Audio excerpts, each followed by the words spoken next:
Dios nunca desaprovecha la oportunidad cuando el pueblo se reúne.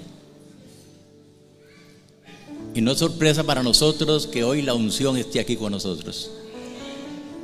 Y carababababababa. Andarabarabaray y carababasay. Levante sus manos, dígale gracias Dios que pude venir hoy y aprovechar esa comunión contigo. Como lo dice el Salmo 133, mirad cuán bueno, cuán delicioso es habitar los hermanos juntos y en armonía, porque allí envía Dios bendición. ¿Cuántos vinieron por una bendición? Allí envía vida eterna, porque la palabra es espíritu y vida, y envía la unción sacerdotal, envía la unción del Espíritu Santo, la cual desciende desde la cabeza y baja por todo nuestro cuerpo. Y esa unción está aquí. Y catarabasaya. Gracias, Señor, por la gran fidelidad para con tu pueblo, Dios mío. Por eso cuando la palabra dice en Hebreos, no dejen de congregarse, porque es que nos perdemos esos tiempos de fidelidad de Dios. Él siempre está presente cuando hayan uno, dos o más en su nombre, y Él aprovecha la oportunidad para ungirnos con una unción fresca. Así como la misericordia de Dios es nueva, así la unción no es un aceite viejo, no es un aceite añejo, no es un aceite usado, es la presencia viva, la presencia del Espíritu de Dios que va a llenar nuestra alma, nuestra vasija, nuestra copa, y derramarse sobre cada uno de nosotros por el amor tan grande que nos tiene. Gracias, Padre. Yo recibo esa unción que está derramada, Señor, en este lugar sobre seres humanos, pero seres humanos que nos hemos convertido por la fe en tus hijos, Señor, y hemos heredado las promesas de Dios. Y esa promesa es que tú estás con nosotros todos los días hasta el fin de todas las cosas. Gracias, Señor. Gracias porque recibimos los frutos del Espíritu, como el amor, como el gozo, como la paz, como la paciencia, como la bondad, la mansedumbre, la templanza, la fe y mucho más cosas, Señor, para las cuales no hay una autoridad y una ley que nos impida recibirla, porque donde está el Espíritu de Dios hay libertad para recibir las promesas del Señor. Reciba, hermano, esa gloriosa presencia del Espíritu Santo en tu vida. Llévatela para casa, llévatela para mañana, llévatela para el resto de tu vida, porque esa unción es permanente, la unción que Dios nos da. Gracias, Jesús. Dele gracias al Padre, al Hijo y al Espíritu Santo por lo que Él hace en cada uno de nosotros, en el nombre de Jesús. Gracias, Dios. Y es que cuando leemos la palabra del Señor, encontramos a Jesús hablando con una mujer que no pertenece al pueblo de Dios, una mujer de Samaria, no creyente, excluida del pueblo de Dios, pero a Dios no le importa eso. Él vino a salvar a todo lo que estaba perdido. Y la mujer samaritana estaba muy mal, estaba perdida en sus delitos y pecados, de la corrupción de la carne, y ella estaba viviendo un adulterio. Pero el Señor llega a salvar a todo aquel que está en pecado, porque de tal manera amó Dios al mundo que nos dio a su Hijo unigénito, para que todo aquel que en Él cree no se pierda, mas tenga vida eterna. Y en Juan 4:23 el Señor habla con esa mujer y le dice que Dios anda buscando algo en la tierra, y ese algo es adoradores que le adoren en espíritu y en verdad. Pero para ser adorador Hay muchas formas, pastor. ¿Cómo me convierto en adorador? Posiblemente una de las formas es cuando creemos y confiamos en Él. Si tenemos incredulidad, no sirve, porque sin fe es imposible agradar a Dios. De modo que todo aquel que se acerca a Dios crea que es galardonador y que le va a dar bendición. Y esa es la clase de adoradores que le dijo Jesús a la samaritana: Dios anda buscando por toda la tierra, buscando adoradores que le adoren en espíritu y en verdad, porque tales adoradores Dios busca que le adoren. Pero el simple hecho de que usted crea en Dios, crea en la palabra, crea en la Trinidad como Padre, Hijo y Espíritu Santo, usted está y yo estamos adorando. ¿Por qué? Porque estamos confiando en Él. ¿Cuántos confiamos en Él? En esta mañana le decimos: Señor, toma mi necesidad, toma mi enfermedad, toma mis cargas, toma mi desempleo, toma mi situación de los hijos, del hogar, porque confío en Él. Y eso adora al Señor. Es una forma de adorar. Aquí, bienvenido, porque es el lugar de congregación, y los que nos dirigen en la alabanza nos dirigen al Padre. Pero también el simple hecho de creer y confiar nos hace adoradores. Adoramos a Dios cuando creemos en sus promesas. Amén. ¿Cuántos se le da una palabra y la cree con alegría, pero después se le olvida y no recibió? Y si no recibió, es porque no creyó. Y si no creyó, no está adorando a Dios. Pero nosotros estamos aquí creyendo, amén, en sus promesas que están escritas en la palabra de Dios. Yo las creo. ¿Cuántos las creemos? Dicen los que han estudiado la Biblia que son 33,000 promesas, imagínense. No nos alcanzaría la vida para vivir todas las promesas, porque el tiempo del hombre es corto en la tierra. Vamos ya por algunos, han llegado a los 120 años o más en este tiempo, pero quizá no podemos disfrutar de todas las promesas, porque son demasiadas. Entonces adoramos a Dios cuando recibimos sus promesas, porque allí están en la palabra, pero si yo no las creo, no las recibo. Pero cuando las recibo, entonces me convierto en un adorador. Jesús nos dijo a los discípulos, después de haber resucitado, como está celebrando el mundo el viernes la crucifixión, hoy la resurrección, entonces hoy celebramos las promesas de Jesús en su palabra. Y Él reunió a los discípulos en un monte antes de irse al cielo y les dijo: ustedes van a recibir poder. ¿Cuántos queremos la unción? El poder del Espíritu Santo. Ustedes recibirán poder cuando haya venido sobre vosotros el Espíritu de Dios, y me seréis testigos en Jerusalén, Judea, Samaria y hasta lo último de la tierra. Si usted dice Costa Rica es el último país de la tierra, ahí llega la palabra del Señor. Amén. Ahí llegará a todos los continentes, a todos los países, a todas las ciudades, a todos los distritos y cantones del mundo, o como dividan cada gobierno su país, ahí llegará la palabra de Dios, a través de que los discípulos creyeron en esa promesa y la recibieron. Pero tuvieron que esperar con fe 50 días, porque no fue que dijo: le recibirán, yo me voy y ya no, hay que probar la fe. El carácter tiene que ser probado, porque muchos se fueron. Pero dice la historia que 120 permanecieron en un aposento alto, apartado como este lugar que es un aposento alto, para reunirse. Y duraron 50 días reunidos, día a día, día a día, porque aquella promesa nos sostiene anclados a la verdad de Dios. Y a los 50 días vino lo que se llama Pentecostés. Un viento recio del cielo descendió con poder, que fue notorio a toda la gente que estaba ahí, y todos fueron llenos del Espíritu Santo. ¿Cuántos decimos amén? Y se mostró de una forma como llamas de fuego sobre la cabeza de cada uno en particular. Qué lindo haber estado allí, ¿verdad? Pero hoy también lo que les tocó a ellos nos toca a nosotros también, como hijos de Dios, hijos de la fe.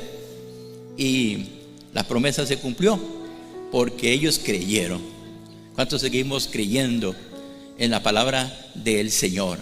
Amén. Y adoramos a Dios cuando su Espíritu Santo permanece. Diga conmigo, permanece. Otra vez, permanece en nosotros. No es que hoy nos unge el Señor, ya nos vamos, vienen problemas, circunstancias de todo tipo, pruebas, tentaciones y se nos acabó. No. Tiene que permanecer. El asunto de unidad tiene que ser permanente. Jesús lo dijo: permaneced en mí y yo en vosotros, para que llevéis fruto y vuestro fruto permanezca. Amén. ¿Por qué les digo esto? Porque estamos predicando este mes acerca de la adoración. ¿Qué es adoración? ¿Cómo adorar? Y adorar, entonces, les repito, es cuando creemos y confiamos, es cuando creemos a sus promesas escritas en su palabra, es cuando recibimos sus promesas y es cuando su Espíritu Santo permanece. Porque yo puedo ir al médico porque tengo una enfermedad y él me dice: aquí está la botellita, ¿usted cree que se puede sanar? Sí, démela yo. Y me la llevo y nunca me la tomé. ¿Qué pasó? ¿Me sané o me morí? Seguro que me morí, porque no me la tomé. Y las promesas son para recibirlas, para tomarlas, para comerlas. Como dicen los profetas: y comí el rollo, aleluya, comí la palabra y fue dulce a mi paladar, pero amarga a mi vientre. Amén. Así que busquemos Isaías 61. Isaías 61, para ver un poquito acerca de la necesidad de la unción, porque Jesús, siendo el Hijo de Dios, necesitó ser ungido. Dígale a la persona que está a la par suya: Jesús, siendo el Hijo de Dios, necesitó la unción. ¿Cuánto más nosotros? Isaías 61, si lo ponen ahí, tal vez los hermanos, en la pantalla, dice de la siguiente manera: el Espíritu de Jehová el Señor está sobre mí. A ver, dígalo conmigo: el Espíritu. Dígalo como creyendo, como que usted está diciéndole a Dios: Dios, tu Espíritu está sobre mí. Otra vez: tu Espíritu está sobre mí. El Espíritu de Jehová el Señor está sobre mí. ¿Quién dijo eso? ¿Quién habló eso? Al profeta Isaías. Y después lo vuelve a decir él en persona en el templo, en la sinagoga de los judíos, en Lucas 4, donde él se le da el rollo para leer el libro y abre el libro de Isaías. No había capítulos, no había versículos, no había páginas como esta, un rollo, y él encuentra Isaías 61:1 y lo lee delante de la gente y les dice: el Espíritu de Jehová el Señor está sobre mí. Ahora note algo, no dice: el Espíritu del Señor estuvo sobre mí. No dice: el Espíritu del Señor va a estar sobre mí. ¿Qué es lo que dice? El Espíritu del Señor está, de una manera presente, de una manera actual. O sea que hace un minuto yo tenía el Espíritu de Dios y hoy, ahora lo estoy teniendo. Más allá, a las 12, cuando terminemos el culto, el Espíritu de Dios seguirá conmigo de una forma permanente. No es que en el culto me unjo, no es que en el culto recibo la unción, la llenura y me voy y se acabó.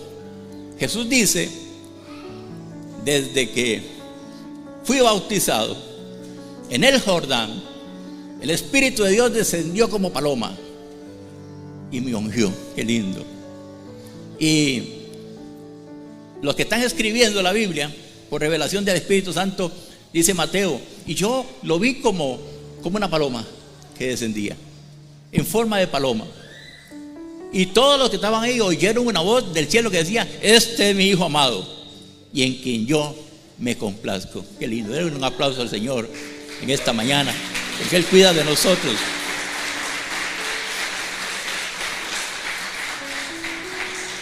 Porque eso es sobrenatural lo que Dios hace con nosotros, que Él haga que permanezca la unción.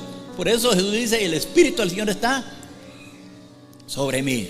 ¿Cuántos podemos decirlo hoy? Dígalo internamente. No me lo diga a mí ni a su hermano. Diga: el Espíritu de Dios está sobre mí, porque me ungió Jehová. ¿Quién te ungió? ¿Un hombre? ¿Un profeta?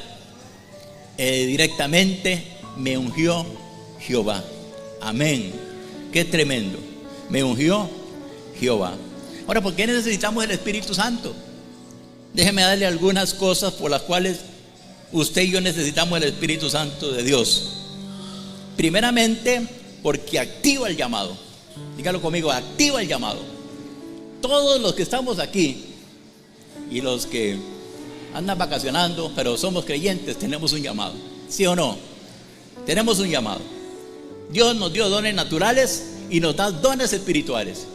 Dios nos da ministerio para cumplir ese llamamiento.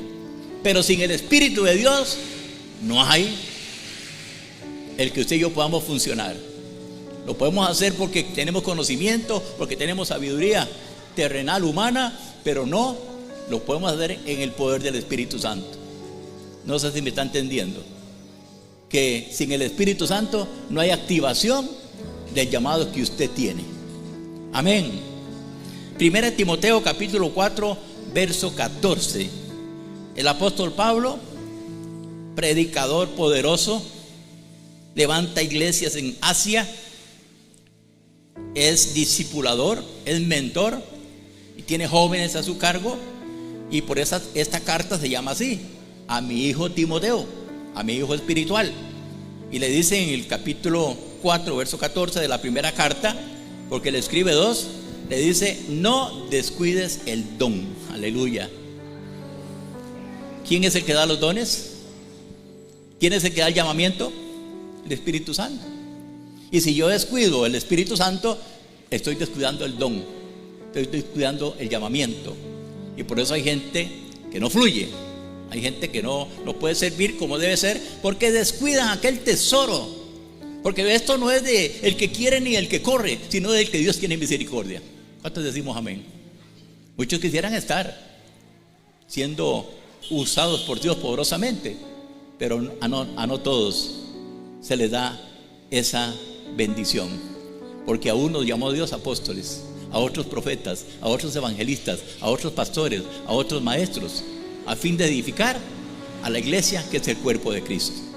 Nosotros damos gracias a Dios por los ministerios, y de ahí todo el montón de ministerios. Pero si no hay Espíritu de Dios en nuestra vida, no hay activación del llamado.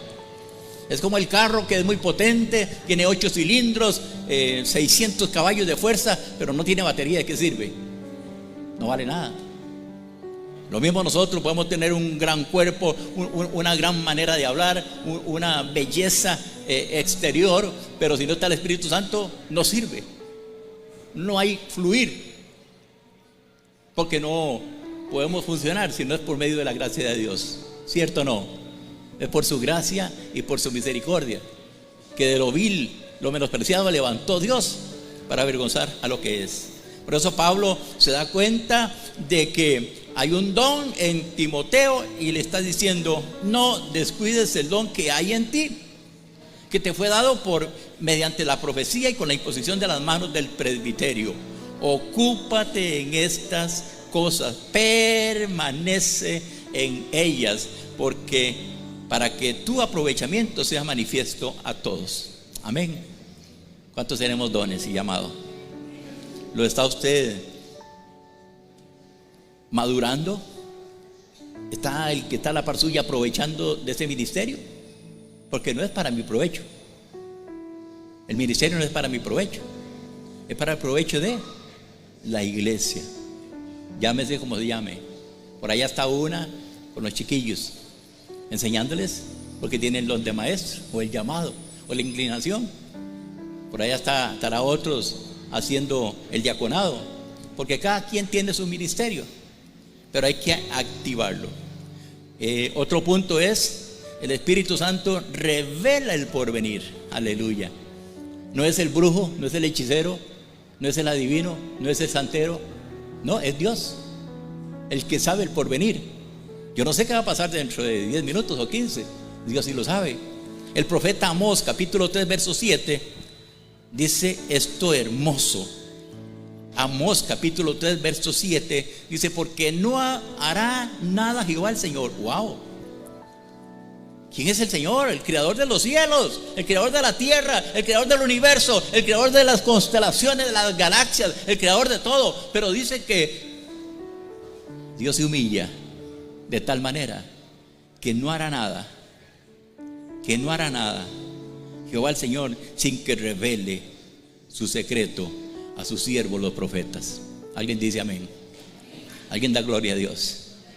Wow. Entonces la gente a veces le da por hablar falacias y profetiza por aquí, profetiza por allá, y le habla una cosa y la otra, y nunca se cumplió porque Dios nunca le dijo nada. A veces profetizamos de nuestro propio corazón, de lo que conocemos de las personas, pero cuando usted dice que Dios le dijo que va a pasar algo y se cumplió, estamos hablando con un siervo de Dios realmente profético. Amén. No hará nada Jehová el Señor sin que antes lo revele ese secreto a sus siervos los profetas. Otro punto que el Espíritu Santo hace en nuestra vida, que nos forma y da crecimiento a la iglesia. Sin el Espíritu de Dios una iglesia no crece, no se multiplica, no avanza, porque Él es todo. ¿Qué es lo que dice Hechos 1:8? Recibiréis ¿qué? Poder, para que testifiquemos, para que evangelicemos, para que prediquemos, para que echemos fuera demonios, para que sanemos enfermos, para que liberemos a los cautivos, para que demos vista a los ciegos, para que sacamos de la cárcel a los oprimidos por el diablo, para que les resplandezca la luz de la gloria de Dios. Porque Pablo dice, escribiéndole a los Corintios capítulo 2 verso 2 del capítulo 4, dice: porque el Dios de este siglo, Satanás, cegó el entendimiento de los incrédulos para que no les resplandezca la luz de la gloria de Dios, que es la palabra de Dios, el evangelio. La gente no oye y tiene oídos, la gente no ve y tiene ojos, porque no les ha resplandecido el evangelio, y nosotros estamos atados en la lengua y no podemos predicar la palabra del Señor. Hay algo que Dios va a hacer con la iglesia, y en esa estamos nosotros, que la gloria postrera de cada congregación que cree en las promesas de Dios va a ser mayor. La presencia de Dios, cada culto usted va a ir viendo como el Señor va a ir aumentando su presencia, aumentando su gloria, porque Él lo dijo y yo creo en lo que Él dice, y cuando yo creo lo que Él dice lo estoy adorando, y eso le agrada a Dios. Y vienen tiempos donde el Señor va a hacer algo maravilloso en este lugar, y la gloria va a ir aumentando. Su presencia, ángeles, sanidades, milagros, liberaciones, porque yo lo creo, y ojalá usted se me una a mí en este creer, porque el Señor trae libertad a través del Espíritu de Dios. Amén. Entonces Pablo le dice a la iglesia de Éfeso capítulo 2 verso 20, le dice: edificado sobre el fundamento de los apóstoles y profetas, siendo la principal piedra del ángulo Jesucristo mismo. Qué lindo. Jesús habla del prudente. El prudente edifica sobre la roca, el imprudente edifica sobre la arena.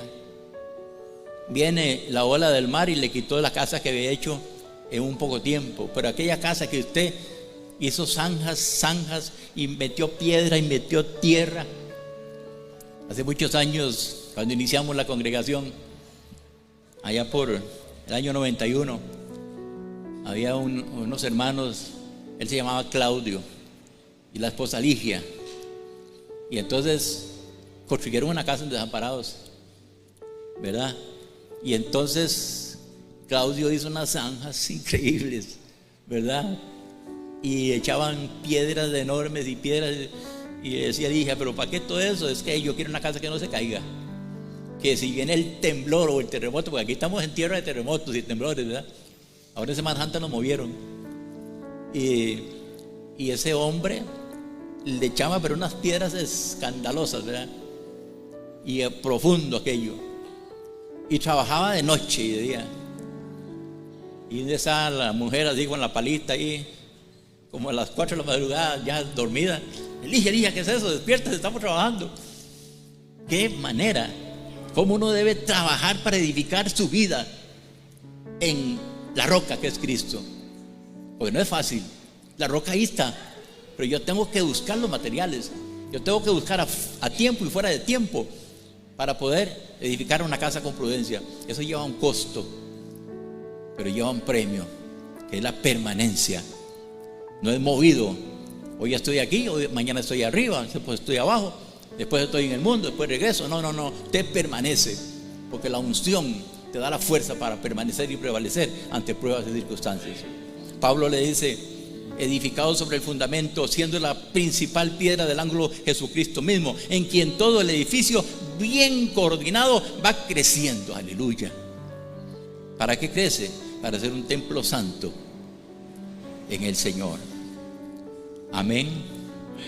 Otra cosa que da el Espíritu de Dios es que consolida a los creyentes.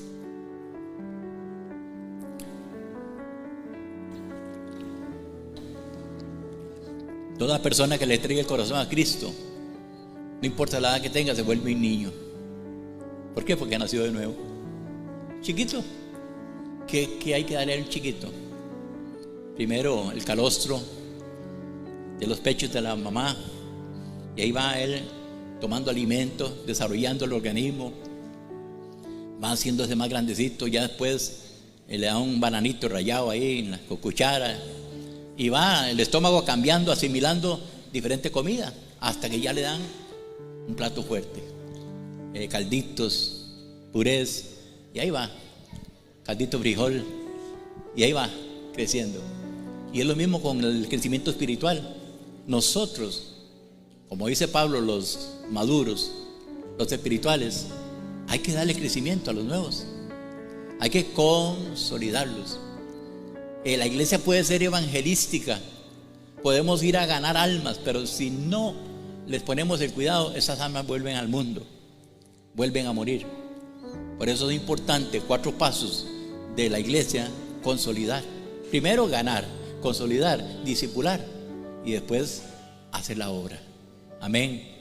Nos toca consolidar cada persona que ganamos, y el Espíritu de Dios es el que está participando en todo, el que ungió la iglesia para eso. 1 Corintios capítulo 14 verso 3 dice: pero el que profetiza habla a los hombres para 3 cosas: edificación, exhortación y consolación. Pastor, edifíqueme y consuéleme, pero no me exhorte. ¿Será que un papá hace eso con su hijo? Quiere que crezca, quiere que se fortalezca, pero no le saca la fajita por los errores. ¿Será que el pastor se comportará de esa manera? A la gente no le gusta la exhortación, pero el Espíritu de Dios está para exhortarnos. A mi conciencia, el Espíritu me redarguye en mi conciencia cuando yo cometí algo malo. ¿Sí o no? ¿Cuántos decimos amén? Cuando usted hizo algo incorrecto, el Espíritu de Dios inmediatamente, si Él permanece, Él te va a redarguir. Eso es exhortar. Y usted dice: ay, sí, Señor, voy a pedir perdón. Hoy no vuelvo a hacer eso, Señor. O no vuelvo a estar en ese lugar. Entonces es lo que consolida a los creyentes. Y el que habla en lengua extraña, hablando el Pablo del tema de la lengua, dice: así mismo se edifica. Pero el que profetiza edifica a la iglesia. Qué lindo. Aquí hay profetas, y Dios nos habla a través de ellos, y recibimos la palabra. Y otra cosa que hace el Espíritu Santo de Dios: saca a luz lo incorrecto. ¿Cuántos se saben Hebreos 4:12? A ver quién se la sabe. Hebreos 4:12. A la hermana levantó la mano, gracias. Otro. ¿Qué es lo que dice? Porque la palabra de Dios, ahora sí acordamos, porque la palabra de Dios es viva y eficaz, más cortante que toda espada de dos filos, que penetra hasta partir el espíritu y el alma, y los tendones, hasta los profundos los tuétanos, y discierne.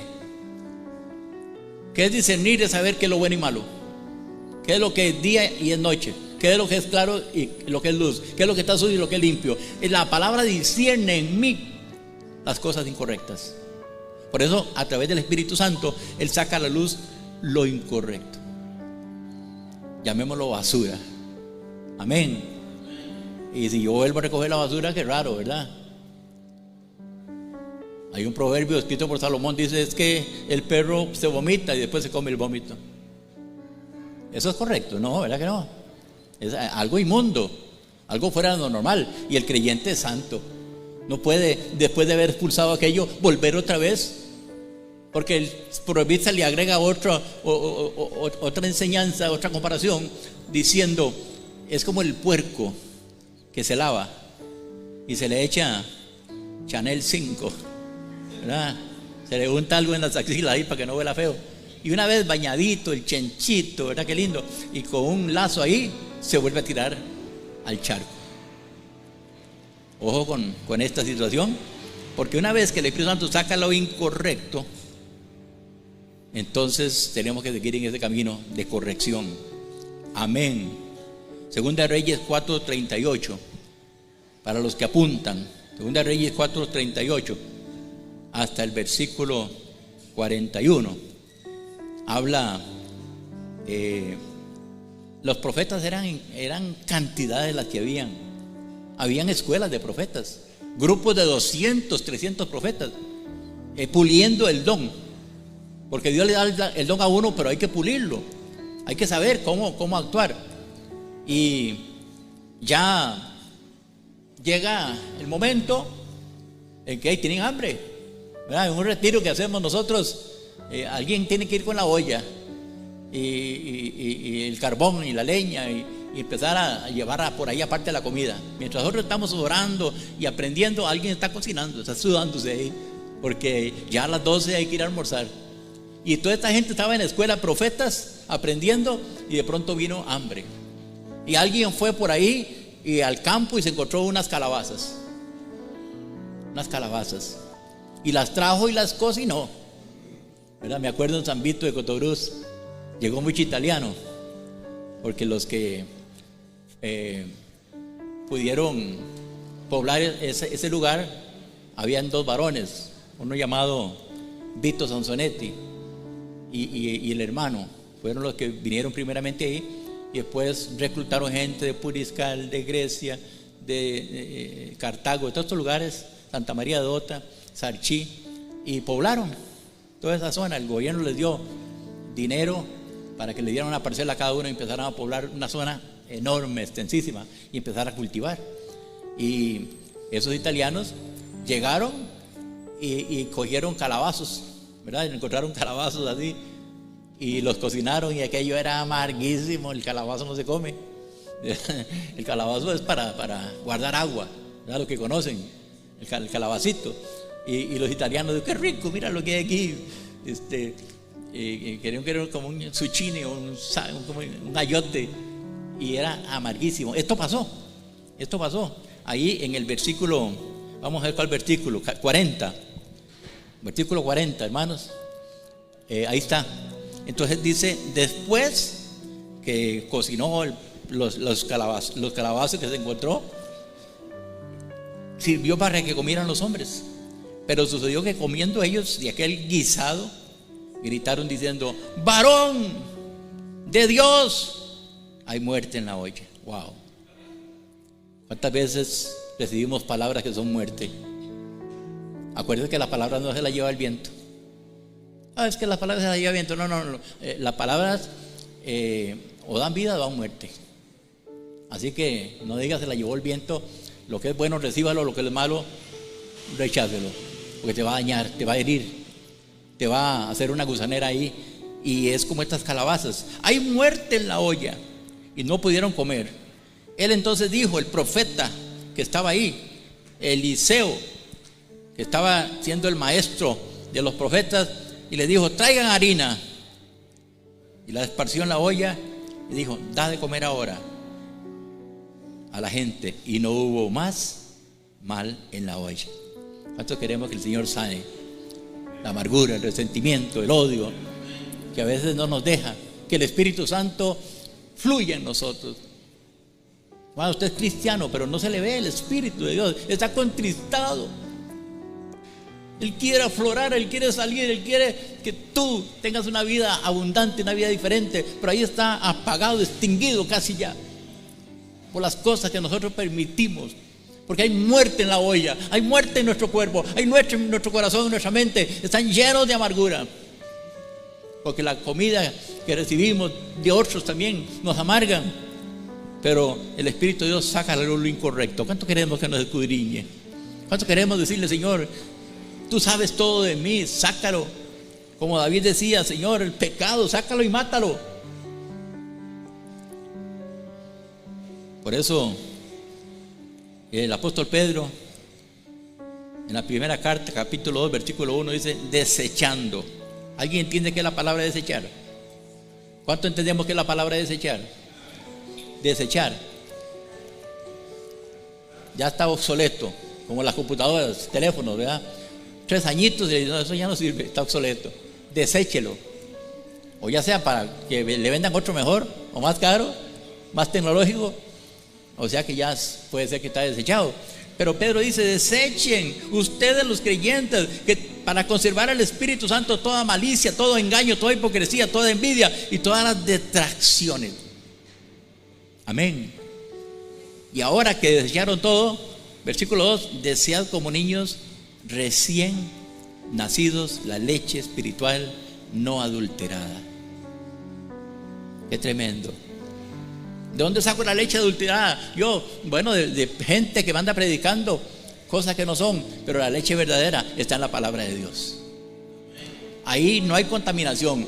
De la lectura a tus ojos, de tus ojos a tu corazón, el Espíritu Santo hace que aquella palabra se vuelva rema en tu vida. Amén. Una cosa es el logos, que es el conocimiento de la palabra, y otra cosa es la revelación de la palabra a nuestro espíritu. Eso lo hace solamente el Espíritu de Dios. Amén. Y esa es la leche espiritual no adulterada, porque ella nos va a dar crecimiento para salvación, si es que habéis gustado la benignidad del Señor.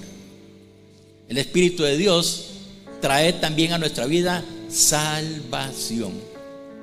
Amén. 1 Corintios 14, vamos a leer del verso 23 en adelante.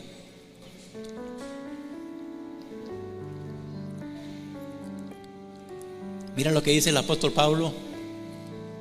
1 Corintios 14, 23. Si pues toda la iglesia se reúne en un solo lugar y todos hablan lenguas y entran por las gradas, indoctos o incrédulos, ¿qué van a decir? ¿Qué creen ustedes que dice alguien que entre aquí y todo el mundo estemos jicarrababá, sendarabacaya, ay, ay, mamá, icarrabasanda? ¿Qué entiende? Nada. ¿Qué entendieron la gente cuando Pedro y los 120 estaban hablando lenguas? Dice: están borrachos, están ebrios. ¿Qué fiestón tienen ahí? En ese segundo piso. ¿Ah? Porque era del Espíritu Santo. Pedro le dice: no estamos ebrios, es que estamos llenos del Espíritu Santo de Dios. Y hablamos en diferentes idiomas, diferentes lenguas. Hechos 2 dice que entonces había gente ahí de varios pueblos que habían visitado: partos, edos, elamitas, de Mesopotamia, de todos esos lugares había venido gente, y todos oían hablar el idioma de ellos, para que el Espíritu Santo hacía la traducción y todos entendían lo que estaban diciendo. Y Pedro les predica. Ellos dicen: ¿qué tengo que hacer, varón? Arrepentidos y convertidos, para que vengan del cielo tiempos de refrigerio. Y se convirtieron 3,000. ¿Qué le parece? Pero tuvo que hablar en español, tuvo que hablar en su idioma, tuvo que hablar en hebreo, como lo que Pedro hablaba, tuvo que hablarlo. Y vino la conversión. Entonces, ¿qué es lo que está sucediendo? Que cuando se predica el evangelio hay salvación. Amén. Cuando se predica la verdad trae libertad. Porque ahí entraron indoctos, entraron gente que no conocían, y no todos estaban profetizando, o todos estaban profetizando. ¿Y qué pasaría si entra un incrédulo, les dice Pablo, o un indocto? Por todos es convencido, por todos es juzgado, porque el versículo 25 dice: lo oculto de su corazón se hace manifiesto. Dígalo conmigo: lo oculto de mi corazón ante la palabra de Dios se hace manifiesto. ¿Qué decía David de la palabra? Tu exposición, Dios, alumbra mi entendimiento. Porque él había dicho también en el Salmo 119, versículo 125: lámpara es a mis pies tu palabra y lumbrera mi camino. Entonces la palabra es una luz poderosa, como la que le apareció a Pablo cuando iba camino a Damasco. Una luz más brillante que 7 veces más que el sol. Era la presencia de Jesús. Jesús es el verbo y el verbo es la palabra. Cuando entra a tu corazón, hermano, no queda nada que quede ahí sin escudriñar. Lo más profundo del corazón es alumbrado por la palabra. ¿Y quedaron tinieblas? No quedó nada. No quedó nada. Porque Dios no es término medio. O es sí o es no. Y entonces ahí está el secreto. Lo oculto de su corazón se hace manifiesto. ¿A quién? A mí. ¿Y a quién? A los demás. Por ahí se oye: yo sabía, ¿verdad? Que yo le había dicho que tenía tal cosa y tenía la otra. Claro, se manifestó. Igual que las obras de la carne. Gálatas 5:17 habla de 19 horas de la carne. Dice que son manifiestas en cualquier momento, porque están dentro de mí, y en cualquier momento que me toquen van a salir a flote. La ira, la contienda, la maledicencia, el rencor, todo va a salir. Se hace manifiesto. Pero con un propósito, hermano. Esto no es para acusar a nadie. Dice, el apóstol dice: lo oculto de su corazón se hace manifiesto, y así, postrándose sobre su rostro, adorará a Dios. ¿Para qué se manifiestan las obras de la carne? Para que yo diga: Señor, perdóname. ¿Qué hicieron esos gente que estaban alrededor del aposento alto? Dice: ¿qué tenemos que hacer? El único que redarguye es el Espíritu de Dios.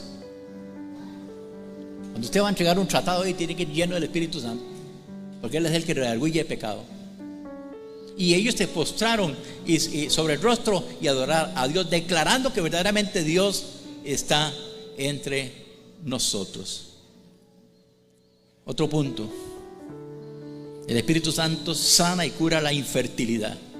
¿Cuántos decimos amén? Hay infertilidad corporal, ¿verdad? La gente a veces tiene problemas para embarazarse o dar a luz, pero esa infertilidad la sana el Señor. Oigo un amén.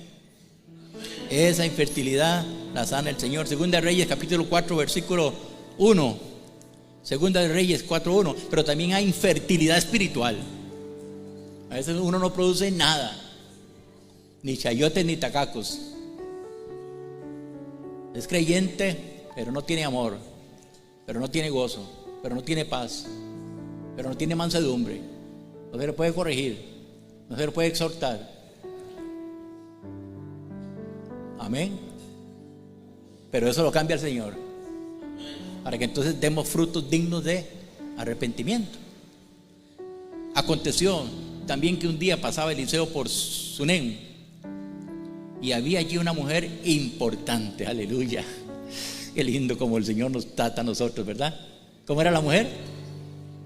¿Cómo era? ¿Cómo era?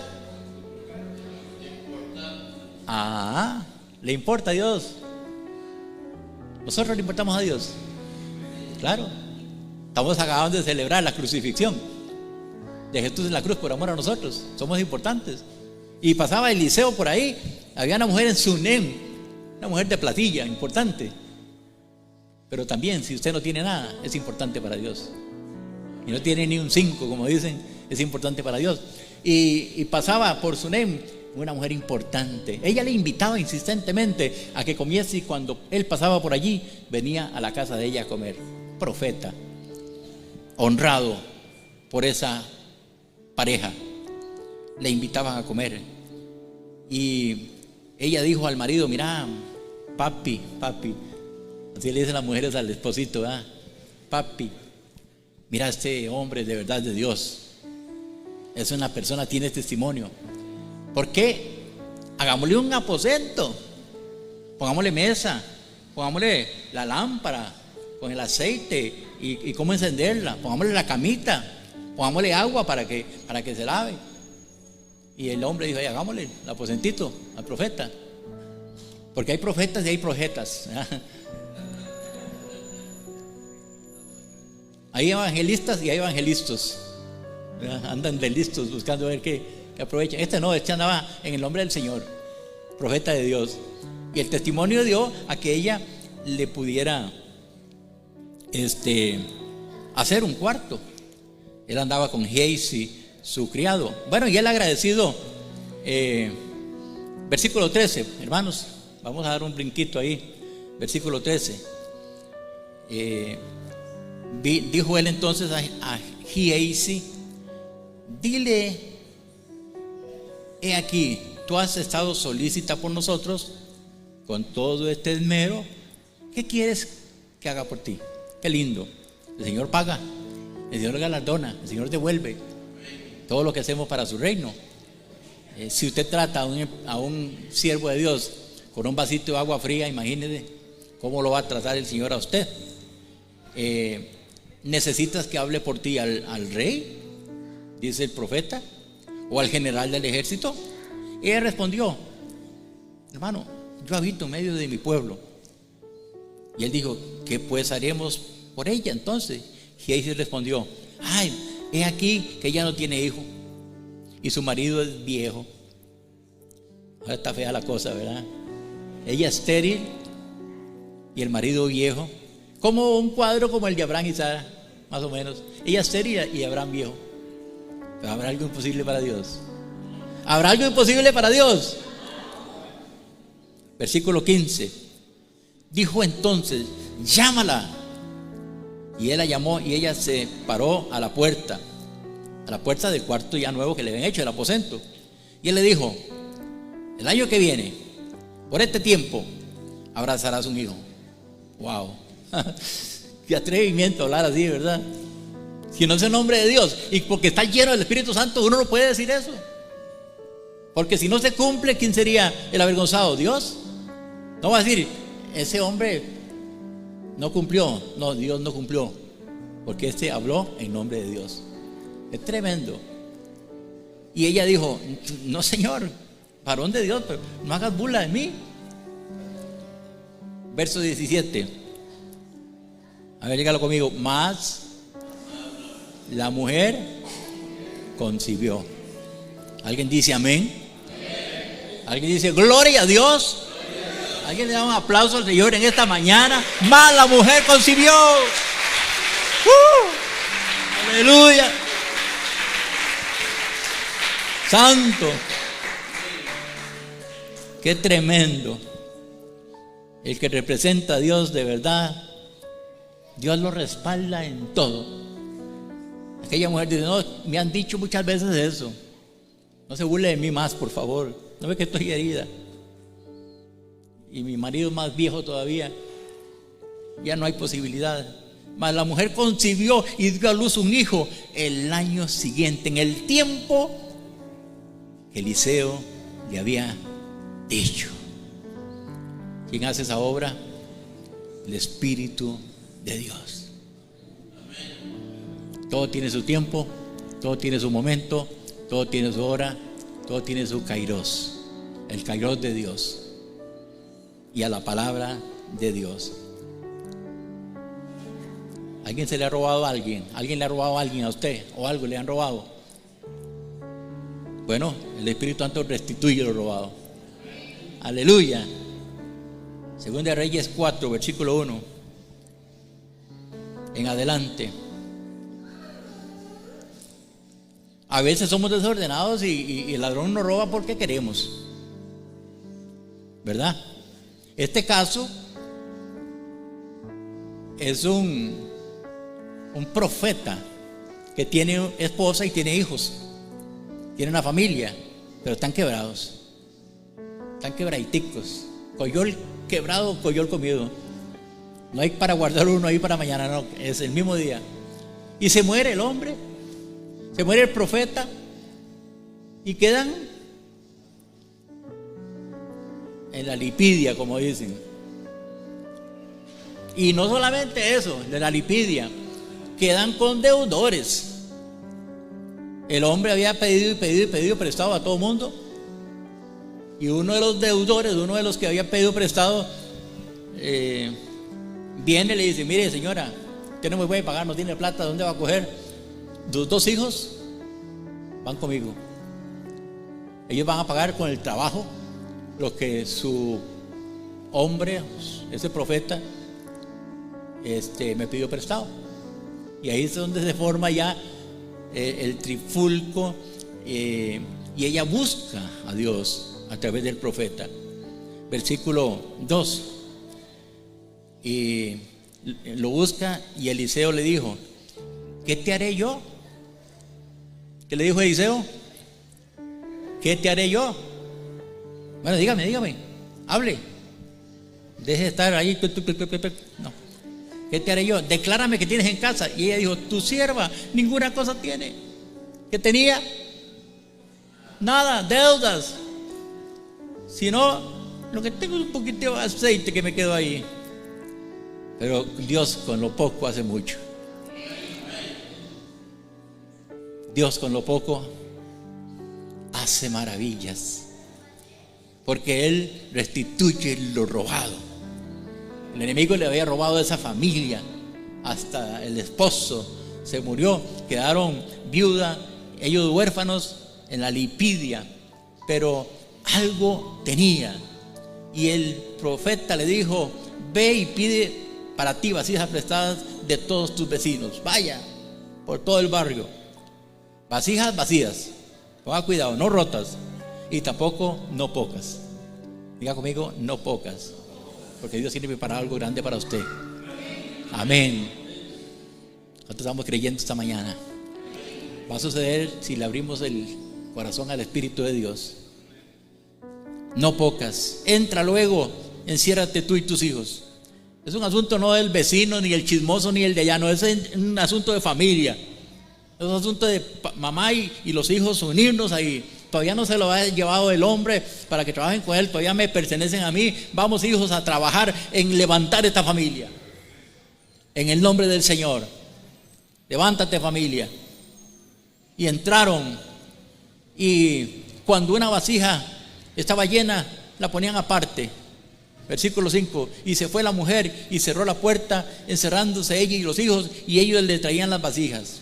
Y ella echaba del aceite. Eche aceite. ¿De dónde? Ahí estaba el poder de Dios fluyendo. El poder de la multiplicación. El poder de la provisión. Porque Jehová es mi proveedor.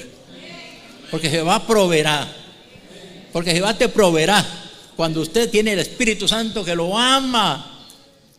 No permita que salga, no permita que se vaya, no permita que se contriste. Todo lo que hacemos en contra de Él, pedimos perdón y seguimos adelante en una comunión permanente con Él. Versículo 6. Cuando las vasijas estuvieron llenas, dijo a un hijo suyo: tráeme aún otras vasijas. El hijo le dijo: mami, ya no hay más, están llenas todas. Y entonces el tarrito que tenía de aceite ya dejó de crecer, dejó de multiplicarse. Y vino ella luego, versículo 7, y le contó el varón de Dios. Y él le dijo: ve y vende el aceite. Número 1. Número 2, paga a tus acreedores. Y tú, número 3, y tus hijos, vivid de lo que quede. Tremenda provisión. Sirvió para pagarle a todos los deudores de aquel profeta que había muerto, y sirvió para que el resto de la vida de esa viuda y el resto de la vida de los hijos pudieran vivir de la cantidad que siguió multiplicándose de manera extraordinaria por el poder de Dios. Porque el Espíritu Santo en nuestra vida va a restituir todo lo que te robó la oruga, el saltón, el revoltón y la langosta. Yo lo creo. Dios restituirá. Aleluya. Amén.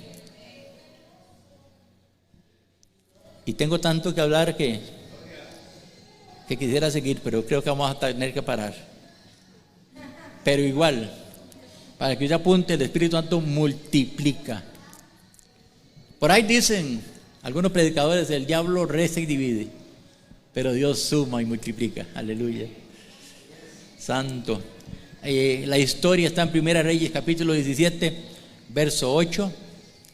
Igual, hay hambre, hay necesidad en Israel por culpa de Elías.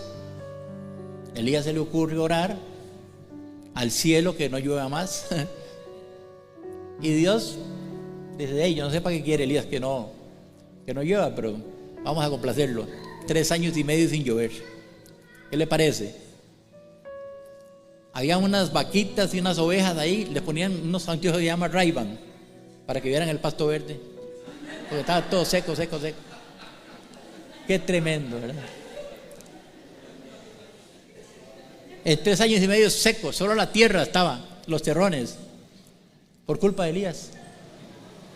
Y hay una viejita con su hijo, viuda. Y Dios le dice: vete a la casa de esa viuda, yo te daré instrucciones. Y cuando llega, está la viejita ahí, llena de artritis y todo eso, ¿verdad? Ya con el puño de años, recogiendo un leño. ¿Qué haces? Aquí recogiendo el leño, porque hoy es el último día que comemos. Poquitico de harina, un puñito y otro poquitico de aceite en una vasija. ¿Ok? ¿Está bien? Ve y haz para mí primero. Aleluya. Ve y haz para mí primero. Ay, ¿qué le pasa? Y me dijo: ¿y yo qué? Te viene bien. Lo veo alimentado con carne, lo veo alimentado con los cuerpos, lo alimentaron a usted, ¿verdad? ¿Y yo qué?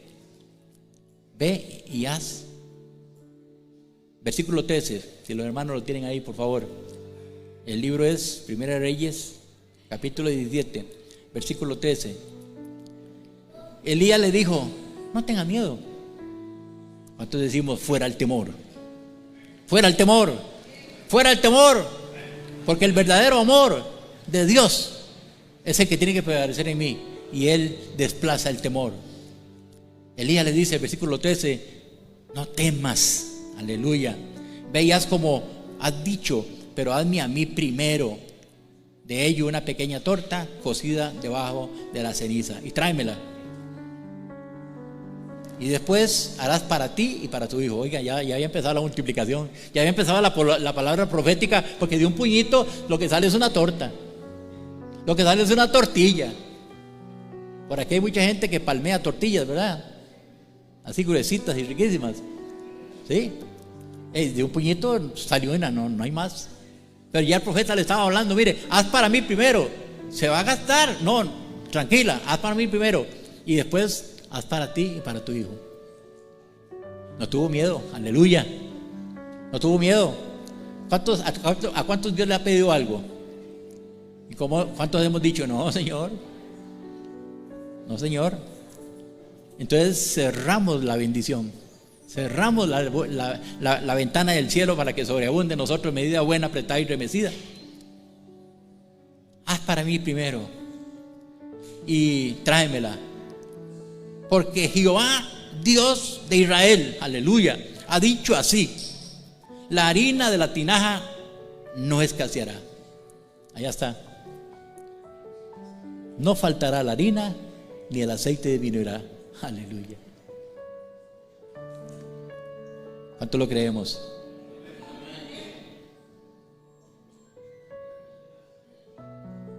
¿Cuántos queremos poner a Dios en primer lugar en nuestra vida? ¿Cuánto podemos decir al Espíritu Santo, no te vayas, por favor? Lo que me reste de la vida mía, tú vas a ser mi Señor. No me dejes. Y es que tenemos tanta palabra en la mente, en el corazón, donde Jesús le dice en Mateo 6:33, miren ustedes, busquen primeramente, ¿qué? El reino de Dios y su justicia, y todas esas cosas os serán añadidas. ¿Cuántas cosas? Todas. Wow. Dijo Jehová el Señor, no disminuirá el aceite de la vasija tampoco hasta el día en que Jehová haga llover sobre la faz de la tierra. Entonces ella fue, versículo 15, e hizo como le dijo Elías, y comió él. ¿Está conmigo? ¿Quién comió? Y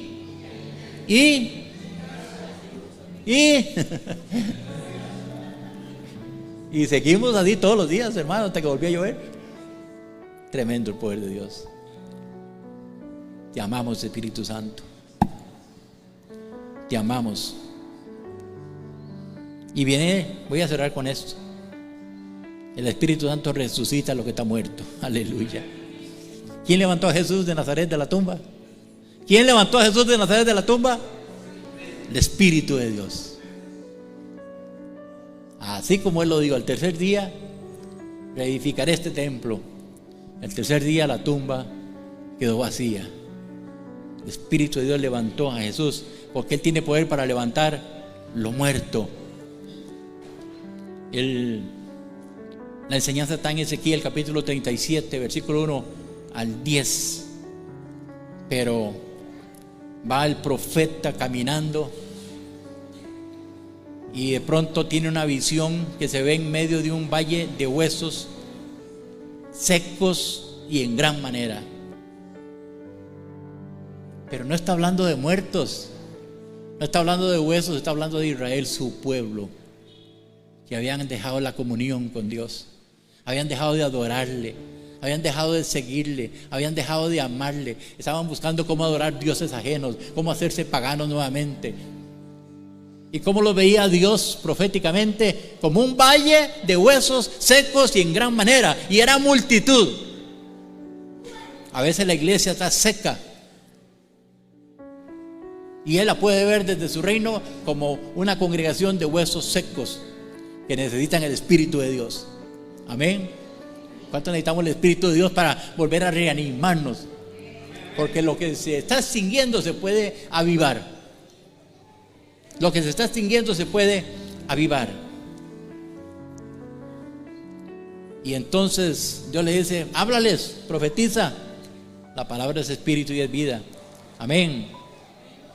Y dice el versículo 7, hermanos, por si lo tienen ahí, porque Dios dice, hablando ¿qué es el proceso de Dios? Le dice en el versículo 5, así ha dicho Jehová el Señor a estos huesos, he aquí yo hago entrar espíritu en vosotros y viviréis, y pondré tendones sobre vosotros y haré subir sobre vosotros carne y os cubriré de piel, pondré en vosotros espíritu y viviréis, y los cubriré de piel y sabréis que yo soy Jehová. ¿Y qué hizo el profeta? ¿Se quedó callado? No, el profeta habló. Profeticé, dice el versículo 7, pues como se me había mandado, y hubo un ruido, como un terremoto, mientras yo hablaba y profetizaba, y un temblor se hizo, y los huesos se juntaron cada uno con su hueso. Imagínense el espectáculo. Aquella montón de calabazas, como ya calaveras y todo, juntándose una con otra, ¿verdad? Qué escándalo de huesos podridos, huesos secos, en gran manera. Y dice que entonces miré, versículo 8, miré yo con mis ojos que tendones sobre ellos, y la carne subió, la piel cubrió por encima de ellos, pero no había en ellos espíritu. Si alguien no ha nacido de nuevo y no tiene el Espíritu de Dios, es como este tipo de persona. Va y trabaja, va a la playa, tiene su familia, pero no tiene espíritu, no tiene el Espíritu de Dios. ¿A cuánto nos conduele eso? Y que tanta gente 7,000 millones de personas quizá están en esta condición. Pero hoy tenemos palabra. Versículo 9. Y me dijo: profetiza al Espíritu, profetiza, hijo de hombre, y di al Espíritu: así ha dicho Jehová el Señor, Espíritu, ven de los cuatro vientos y sopla sobre estos muertos y vivirán. ¿Cuántos decimos amén? Amén. Profeticé como me había dicho, y entró en ellos el Espíritu, vivieron y estuvieron sobre sus pies y vivieron como un ejército grande en extremo. Amén. Gracias, Señor. Vámonos de pie un momentito, ya yo sé que estamos mucho rato sentaditos, pero levante sus manos. Dígale al Señor en esta mañana: deposita. A ver, dígalo conmigo duro: deposita. Señor, deposita. Señor, deposita. Señor, deposita su Espíritu en mí en este día. Quiero volver a retomar. Quiero volver a sentir la unción. Quiero volver a sentir la llenura. Quiero volver a florecer como la vara de Aarón, que era seca, pero en una noche reverdeció, echó hojas, floreció y dio fruto en una noche, porque eso lo hace el Espíritu de Dios, y hoy lo hará con nosotros. Así como Jesús lo dijo: el Espíritu de Jehová el Señor está conmigo. No va a estar, no estuvo. El Espíritu de Dios está conmigo. ¿Por qué? Porque me ungió ¿quién? Jehová. Amén. Gracias, Jesús.